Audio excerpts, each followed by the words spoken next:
Welcome, everyone. We are live tonight, and we are reading this lecture from November the 7th, 1966. Life is for acting. And it looks like he's trying to act right now. So if you hear the feathers being ruffled, you know who it is. Let us begin. Life is for acting.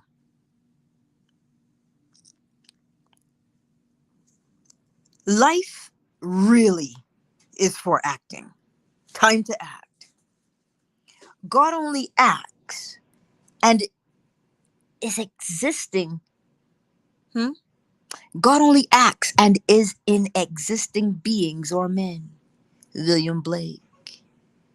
God is not some passive spectator observing the great passage of life. He is the supreme actor. Now, to play a part, an actor must, to some extent, feel the part and imagine himself as the character he is depicting. Now, God became man that man might become God. He is not pretending that he's you. He became you. He so feels that he is you that there is no separation. He is you. That's God. Therefore, we conclude that life is for action. Well, how do we act? If I tell you that an assumption, a mere assumption, which is God's way of creating, though at the moment that you've assumed it, reason denies it, your senses deny it. If you persist in that mere assumption, it will harden into fact. If you demand from me proof before you dare to assume, you will never come to action. To act, I really must assume. And the assumption is the act of faith. And without faith, it is impossible to please him, as told us in the unknown author's letters to the Hebrews. Without faith, it is impossible to please him. And faith is simply this bold assumption. I dare to assume that I am the one that I would like to be. If I would dare to assume, then I have proven to my own satisfaction that I have made the great act of faith. Now, we are told in Ephesians, Paul's letter to the Ephesians, be imitators of God as beloved children. Well, if this is how God creates, Ephesians 5 verse 1, he became me and made me alive. And then becoming me, now he plays all the parts that I would ever play. The rich man, the poor man, the beggar man, the thief. Whatever I dare to assume that I am. If I judge from appearances, and then from appearances I accept what it suggests, and then play its part, well then, he'll play the part. He plays every part in the world. There's nothing but God. Now we are told in scripture, commune with your own heart and be silent. The fourth chapter, the fourth verse of Psalms. Commune with your own heart. Well, the word heart, the word mind, and the word self is really the same in scripture. So commune with your own self, for the self is God. Now you commune with self. Dissect every little action of the mind. Dissect it. If you do, you will find the very fount of the primal truth. And who is the truth? I am the truth. I am the way. Well, what way? Commune with self. If I dare to commune with myself and dissect every little action of the mind as I commune with self, I will find the fount of truth. And finding it, I find myself, and I am he. Now we are told he comes to us through the gate of dream. Yes, God comes through the gate of dream. And he builds in our mortal thought immortal dreams to haunt us. He paints the entire picture within us through the gate of dream that we can't let go. We must find this that was painted on the inside, as it were, but he comes through the gate of dream. Now, let me share with you tonight a couple of letters. One, a gentleman I know, he is here. The other, undoubtedly, because of weather, could not make it. But he is equally lovely. I'll take the one who is here first. Quite a while ago, I'm going back quite a while, a year or more, he wrote me a letter and he said, it's not for publication. But that's a year ago and he'll forgive me because I'm not going to reveal the entire letter. Much of it is very personal. There's no need to share it with anyone but the two of us. But the first part of it, he will love this. He said, in my dream, I was a spectator observing a lecturer. He was a little small, unpretentious man, unusually homely, little tiny, very little homely man. Not a thing about him was, I would say, desirable. Yet his subject was this. He was speaking of the necessity of transforming one's own self by one's own imagination. Then the lecture ended. And as it ended, he left the stage.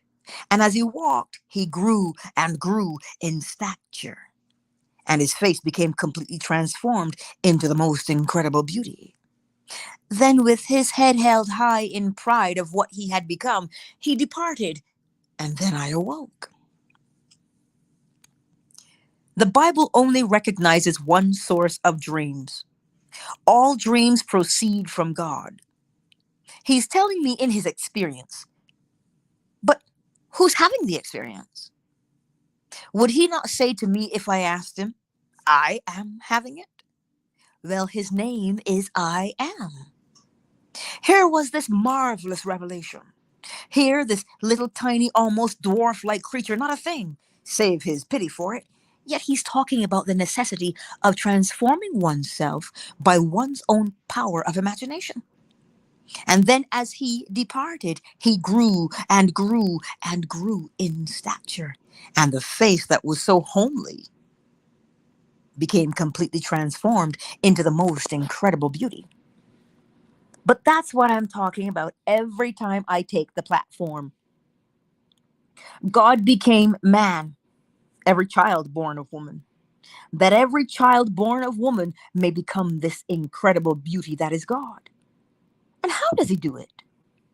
Just like the actor. To play the part, the actor must believe to some extent and to feel to some extent that he is the character that he's depicting. As he loses himself in it, he becomes it. So that is the story. Now, from the same letter came this one. And this only happened this past week. He said, I found myself driving down Beverly Boulevard. And strangely enough, although I was seated correctly, I was looking backwards and holding my car in the proper lane. My wife is telling me that I should simply turn around. And I told her it was much easier to drive this way, looking back and down. Once I kept my car in the lane, perfectly all right. Alongside of me was a police car, and he kept on gesturing that I should turn my head around and look where I'm going. Well, I knew I wasn't breaking any rules. As long as I kept the car within the proper lane, I wasn't breaking a rule. And so I simply aloofly ignored him.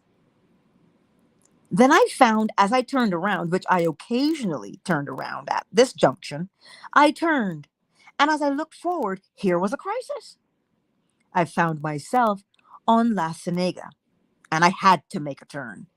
Well, I made a wide turn and came into the wrong lane.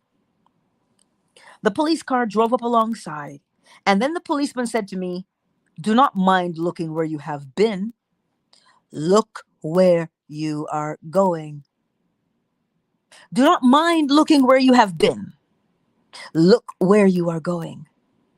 Then he gave me, or rather, he had the ticket all written out.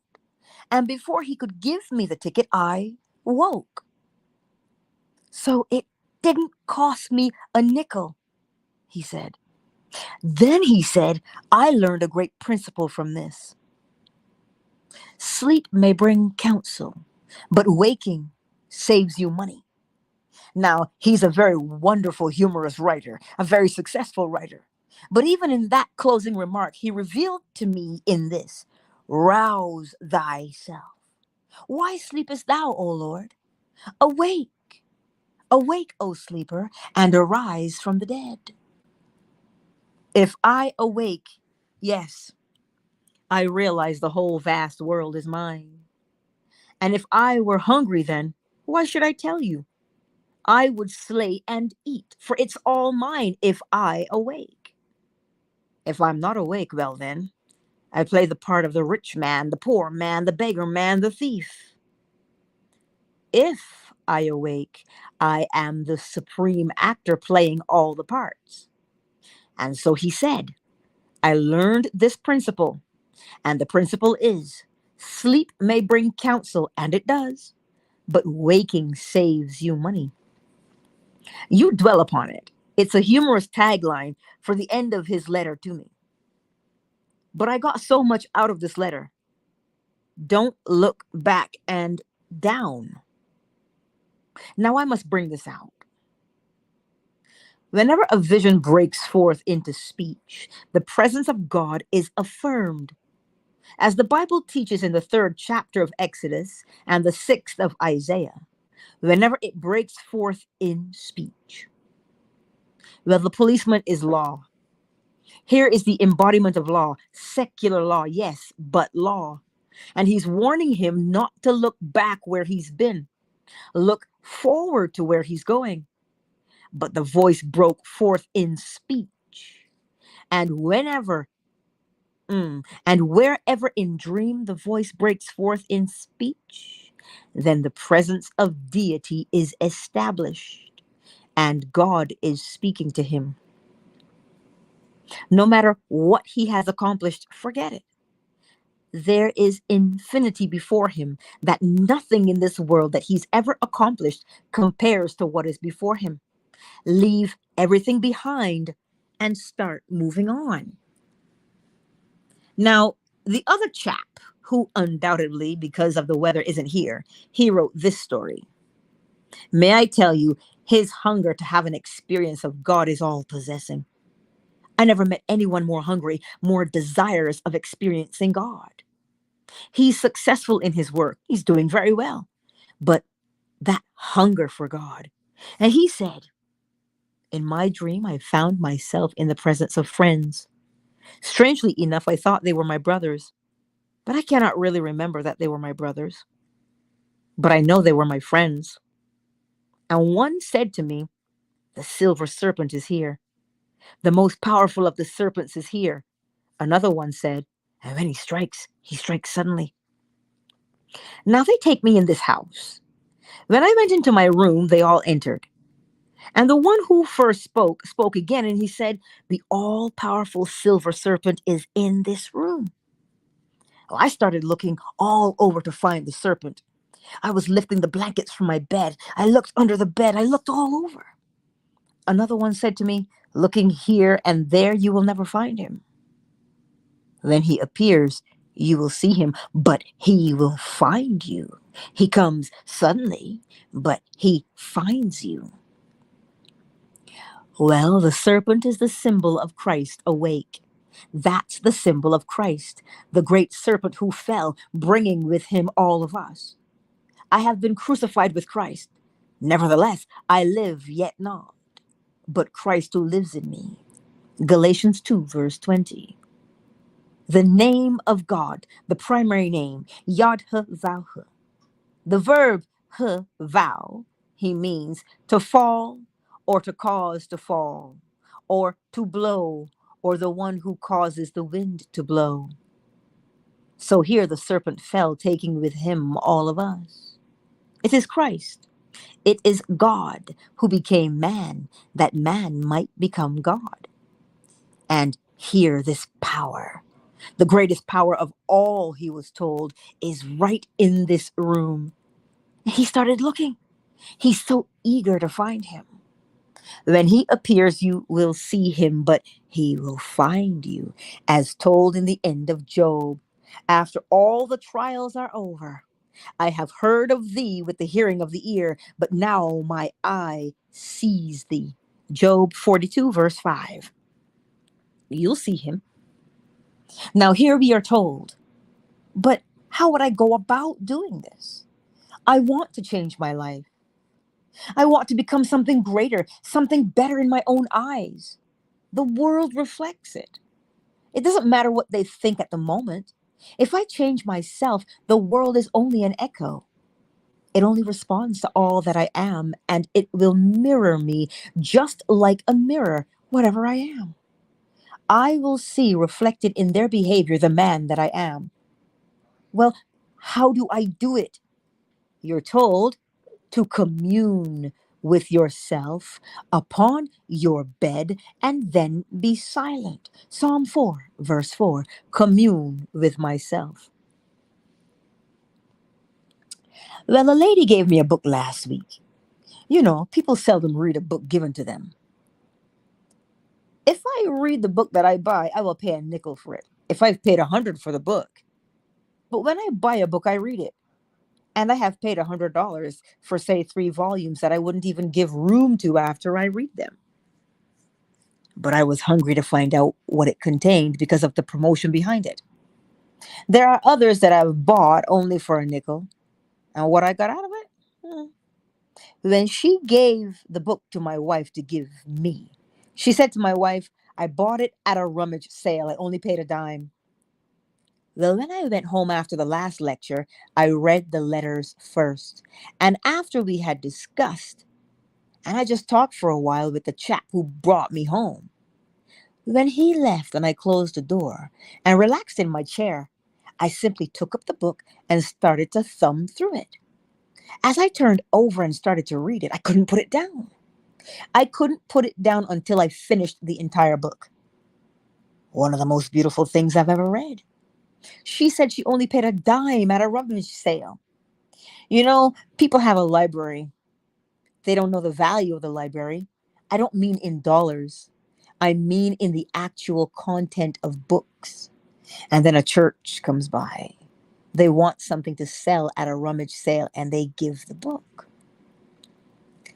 Well, this is called, I never heard of the author's name before, T. Howard Wilson. Whoever he is, printed here in this city, it's The Quest Everlasting. That's the title. It's all about Lancelot and Guinevere. That's the cycle. Every page is something that we should drive right into the brain. But here, concerning now, commune with yourself upon your bed. You want to help someone in this world? As Job said when he prayed for his friends, forgetting himself, all of his limitations were lifted. And then all that seemingly was taken from him, all came back 1,000-fold. Everything he lost came back multiplied and multiplied when he prayed for his friends. And in the praying for himself, he forgot himself. Now, this is the love story. One who unnumbered ages ago saw this face. And then after unnumbered years, he encountered it, and now he knows. I looked upon this face before. So then she heard his name after he heard her name. And this one little thought, it's so altogether lovely. His name upon her lips was like a prayer breathed by some holy nun at vesper hour. Have you ever gone to church at the vesper hour? When you sit at sunset and everything is so quiet, the organ may be playing, but it's always that evening tide lovely music, soft. It isn't blaring. No one talks. No one speaks audibly. It's all communion within self. And you sit in the silence. These are the best I've ever gone to. You walk in just at sunset into St. Thomas's Church in New York City, where I live only 2 blocks away. And I just pop into that lovely church at vesper hour. Just a few people coming from work before they go home, they drop into it. And the organ is simply playing that lovely, soft, wonderful music. You sit all alone. You sit alone. But just imagine that you have someone that you want to really see lifted up in this world. And you can call it her or can call it him, depending on who you are. But in this, it was his name, Lancelot. His name upon her lips was like a prayer breathed by some holy nun at vesper hour. Well, can't you imagine that? Well, who is breathing? In the Bible, when God calls man, the first recorded calling is Moses. Moses. God called him. So, what is his name if he called Moses? He said, I am. Well, if I sit in the silence and I call your name, who's calling? Am I not calling? Is it not God calling? If I sit in the silence and then I actually call your name and then feel that you are all that I would love you to be, that I want you to be, and with complete acceptance of this assumption, breathe like a holy nun at this vesper hour, wouldn't it work? I tell you, it works. But I can't tell you my thrill in reading this book, page after page after page. I can't begin to tell you the beauty in the book. She got it for a dime.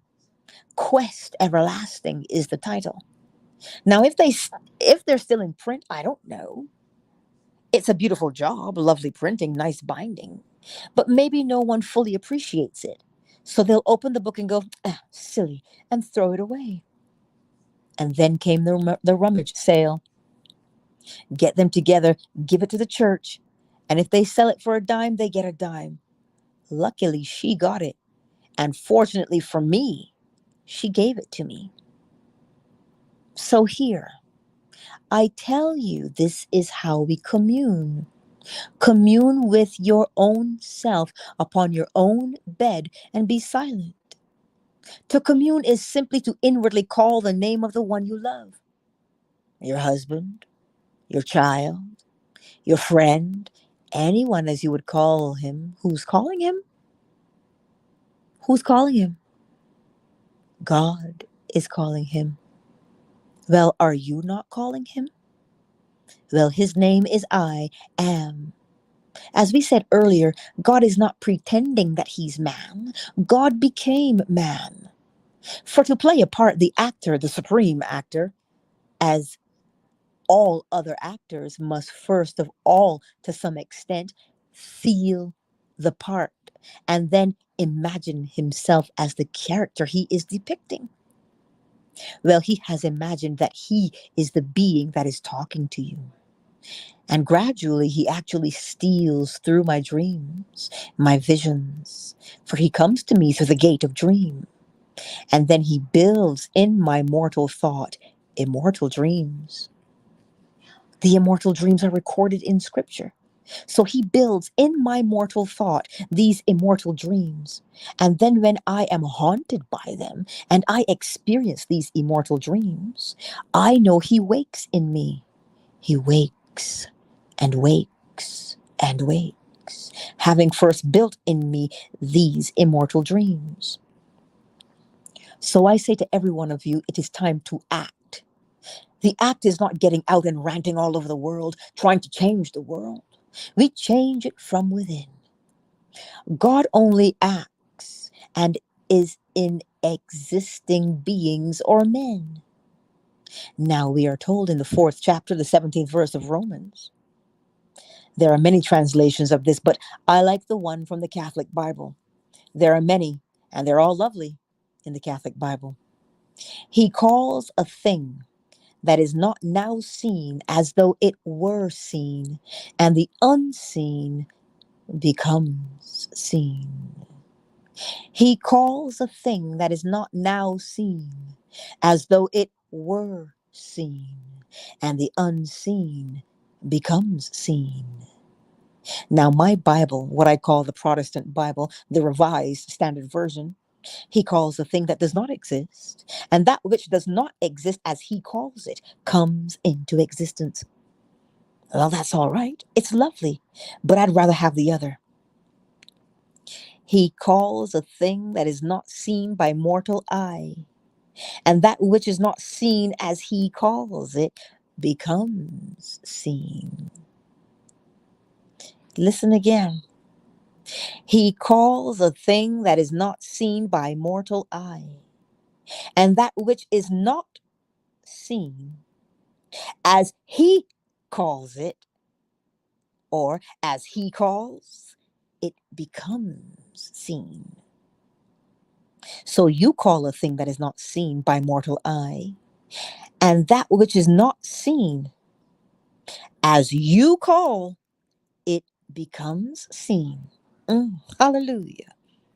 So his name upon her lips is like a prayer. Nobody hears it.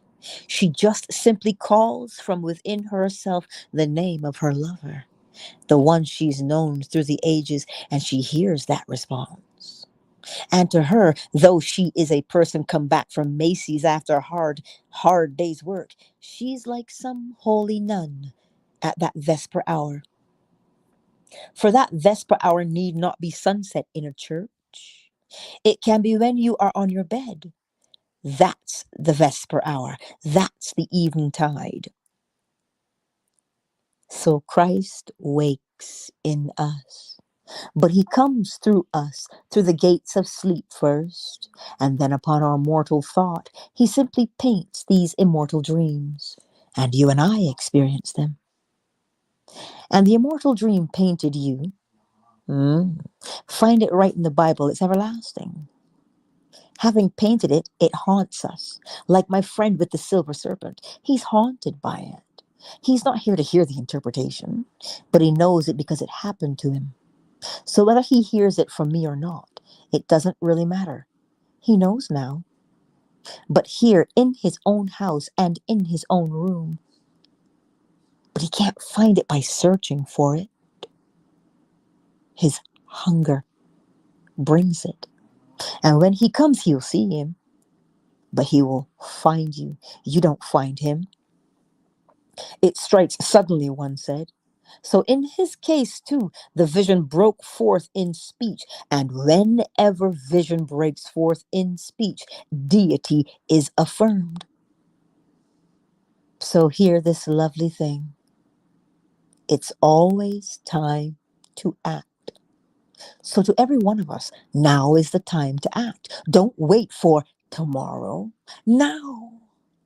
And that vision that I hold earlier, or that vision that I told earlier of my friends, this little man, very, very homely, not a thing to look at, in fact, you would pity him. Yet his subject was to transform oneself by the power of one's own imagination. And when he got through telling it, and he started to depart, he grew and grew and grew in stature. As he grew, his face became completely transformed into the most incredible beauty. Here was a complete demonstration of what he was talking about. So here I act. Time to act. It is time to act. Time for everyone, because God is not something on the outside. God became man that man might become God. And God is not some passive spectator observing the great pageantry as it unfolds. He is the supreme actor in man. But it takes a tremendous actor to play the part of the buffoon, the fool, the poor man, the this. But maybe you don't like playing that part. All right. The supreme actor can change it overnight and play another part. And the world, it's all a stage anyway, will reflect the change in you. The story is transform oneself by the power of one's own imagination. Well, I will simply assume. For the assumption is the act of faith, and without faith it is impossible to please him. You can't please him.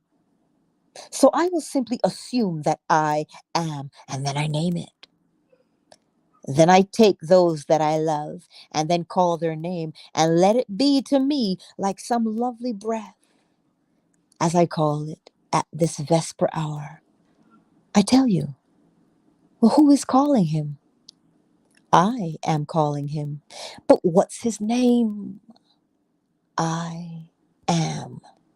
Therefore, what is impossible to God? Nothing is impossible to God. So you call it and you feel the reality of it, and then it's done. All you do is simply wait in confidence that it cannot return unto you void. For you've spoken, and my word cannot return unto me void, but it must accomplish that which I purposed, and prosper in the thing for which I sent it. Isaiah 55:11. And here you stand, completely in control of transforming self. And by it, the world transforms itself relative to you. So no screaming on the outside. And this goes for every one of us.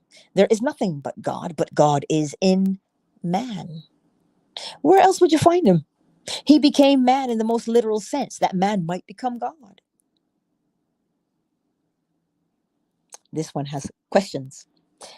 Question: Neville, in John 17, you said that this was a prayer by one who had already experienced it as yourself and been lifted out of the world.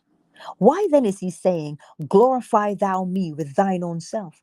Because has he not been given that self? Answer: Natalie, that begins the entire chapter. The hour has come. He begins it. My hour for departure is come. Now he wants returned to him the same glory that he had before that the world was. And what was the glory? The glory that was mine now. Glorify thou me with thine own self. That was the self he gave up. He gave up divinity. He abdicated his divine form to become man. He's asking now for the return. And then how can you find immortal words, words better than that to express it? It's only expressed for us on this level. It's all a communion within self. Because who would have known it? How could any writer have recorded it? For this is all communion of the risen Christ. What evangelist was present to hear this communion with self? So then, what could be the revelation but the evangelist's own experience of the Christ in him? For who was present? No one was present. The hour has come, and now, Father, glorify thou me with thine own self, with the glory that I had with thee before that the world was. And then he simply goes through, I have kept them in thy name. And he gave everything that he gave me. I have given to them that they may be as one as we are one. It goes through the entire oneness, all through the entire 17th, the most glorious prayer that one could ever conceive. I in them and thou in me, that they may be one as we are one. Another question. Are you speaking then of something that is coming to you in fullness after you leave this body? Answer. You are told it before you leave this body, but you remain in this body to complete the story. It is all done within you, and you know it.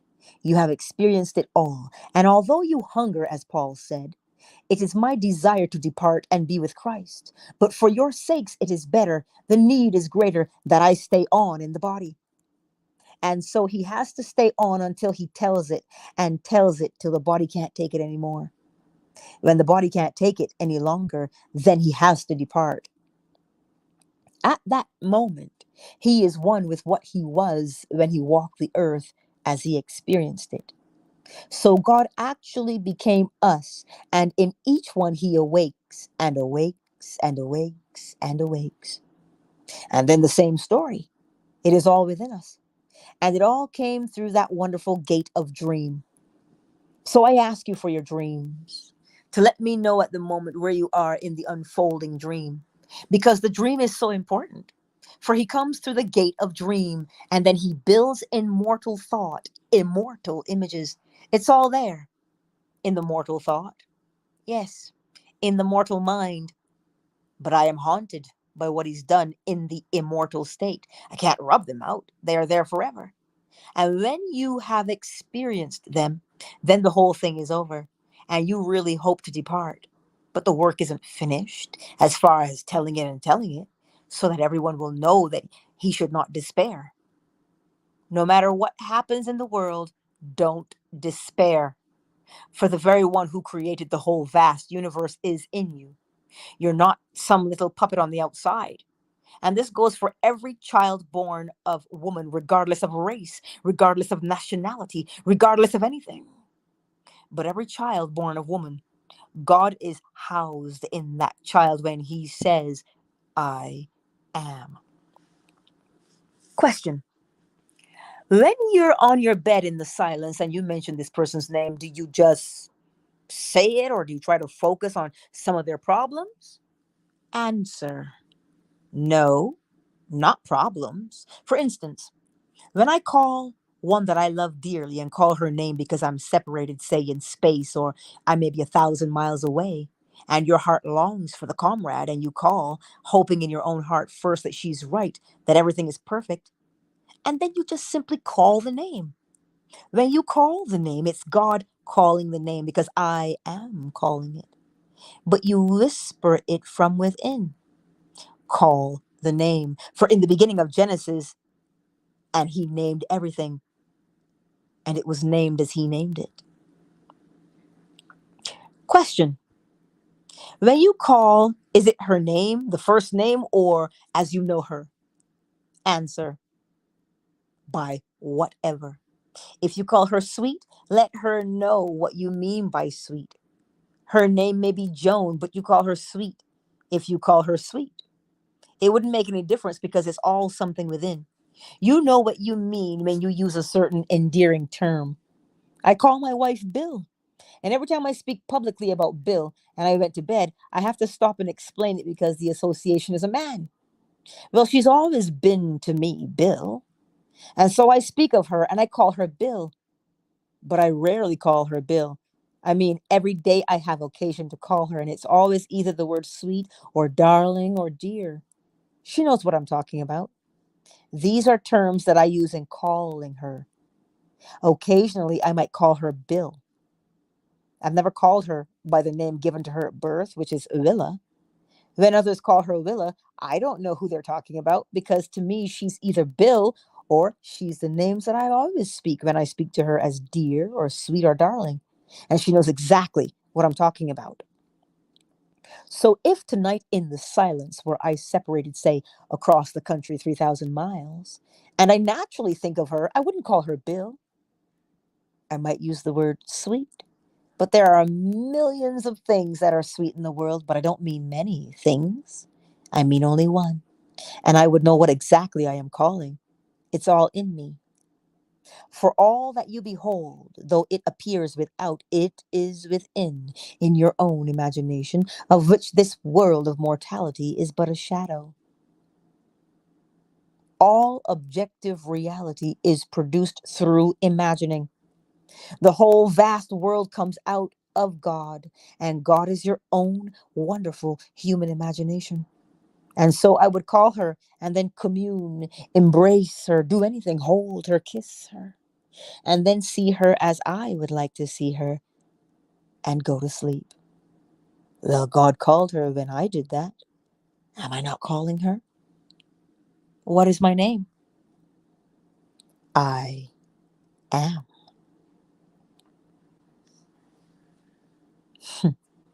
Let me read it. Let me read this part for you. Because he reads it in three different ways, three different translations. He calls a thing that is not now seen as though it were seen, and the unseen becomes seen. Now, if you do not understand or comprehend what that statement means, this is why if you write it down and you read it out loud, Romans 4, verse 17.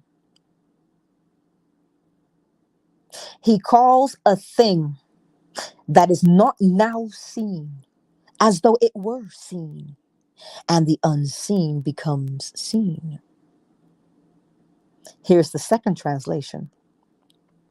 He calls a thing that does not exist, and that which does not exist as he calls, it comes into existence. Again, he calls a thing that does not exist, and that which does not exist as he calls, it comes into existence. He says he'd rather hear it in this way, though. He calls a thing that is not seen by mortal eye, and that which is not seen as he calls, it becomes seen. What do you possibly think he is saying? He's saying, you see it in your mind's eye. So you call it, you say, I am that, that's mine. He calls a thing that is not seen by mortal eye, and that which is not seen as he calls, it becomes seen. He says, come to me, darling, or rise, my creation, rise. He calls it and it comes into existence. Where did we hear that first? He calls a thing. Think, we heard this somewhere. Let me read it to you again, and then I'll tell you where we heard it, because you already know. He calls a thing that is not seen by mortal eye, and that which is not seen, as he calls, it becomes seen. Where did we hear this? Let there be light. Because he calls the thing that was unseen by mortal eye.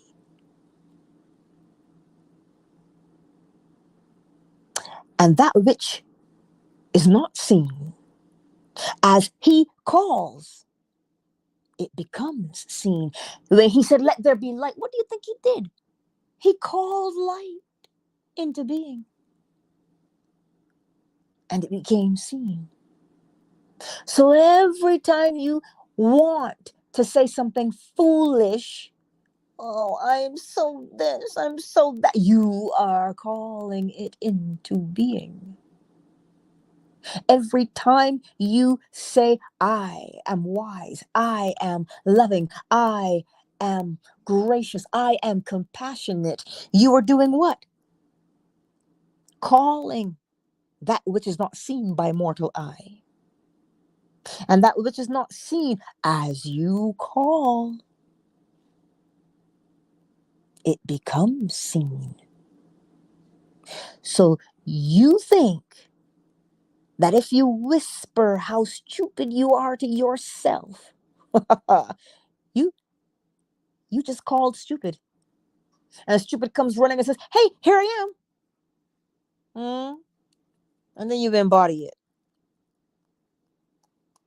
So when you call that which is unseen by the mortal eye, you better make sure that it be something beautiful you want to embody.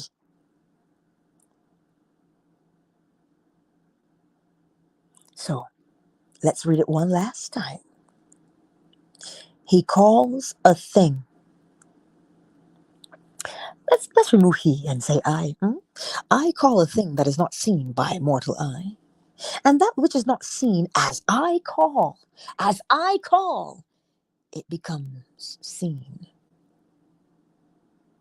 As I call, it becomes seen. So I am calling it into being. And I told you, somebody did it before we did. If you want to say it like that. There's an example for us to follow. Let there be light. And there was. Because when you call, why would it answer when you call? Because when you seek, you find. When you knock, the door is opened. And when you ask, you receive. So if you call, that's a question. You have to be answered. It is law. You can't break the law. So tonight, as you rest on your pillow, what unseen thing by the mortal eye are you calling into existence?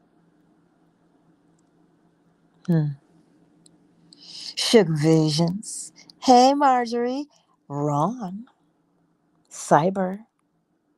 And for the others who've not made yourselves known in the chat, whether you be on YouTube, Facebook, or Twitter, I see you. Fanbase, who's here tonight? Oh, snap. Summer Rose. Wait. Summer Rose. Miss Deborah. Substance. Flo Smiles. Hey, Vaughn. Hey, KZ. Oh, listen. This lecture tonight, if you remember one thing, remember you are always calling something into existence. So if you are calling something into existence, make it good. Listen, time and energy are precious things. So don't call things to existence that's going to waste your time and your money and your energy. You call the thing into existence that you truly want to experience. And how do you call it into existence? By experiencing in imagination what you would experience in reality if you had what you said you wanted. That's it. So tonight, my beautiful friends, shea butter babe. Tonight, my beautiful friends, rest well. Rest well and know that you are the one calling. You know how your mother was. Don't make her have to call your name 3-4 times. If you're down the street and she calls, she means for you to answer. At least that's what I was told as a girl. Don't make me have to call your name more than once. So I always made sure to be listening. So I love you, and I will see you. Rest well, my beautiful friends. Good night.